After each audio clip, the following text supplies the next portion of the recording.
Hey, good afternoon, church. Hope you guys are having a great week. Hope you enjoyed some of the sun earlier this week before it turned back to rain.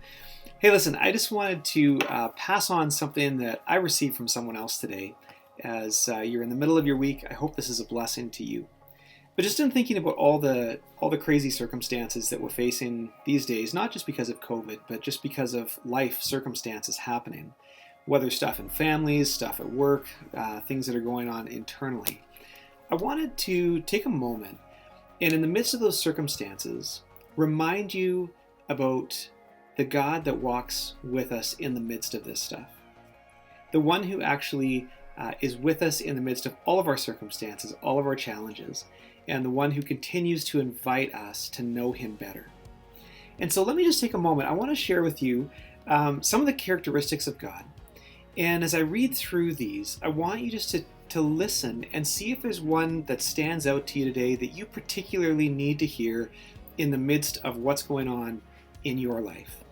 And I received these all on this bookmark when I went through the Arrow Leadership Program. And I was reminded of this today, pulled it back out, and it's such a great exercise to walk through and be reminded of who God is. So listen carefully as I read through these, see what stands out, and maybe spend a few moments in prayer just thanking God for that part of his character that really grips you today. All right, here we go.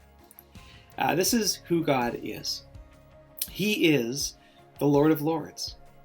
He is the King of Kings. He is my consuming fire. He is my restorer. He is my comforter and my resting place.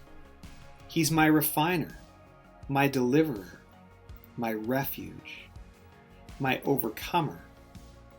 He is my peace. He is the bread of life. He is my fortress. He is my everlasting Father, my shade from the heat, my healer. He is my counselor. He is the author of my faith, my rewarder, my hiding place, my shield. He is my purifier, my sustainer, my truth, my Savior, my hope. He's my strength. He is my creator. He is my redeemer. And he is my resurrection. Church, I hope one of those stood out to you today. And I trust that you'll hold on to that in the midst of what's going on. Give God thanks, lean into that part of who he is, and continue to find hope. Look forward to seeing you on Sunday. We got a great message we're going to tackle in Acts 18. If you want to read ahead, chapter 18 starting in verse 18. And so you can read to the end of the chapter from there. We'll look forward to seeing you then.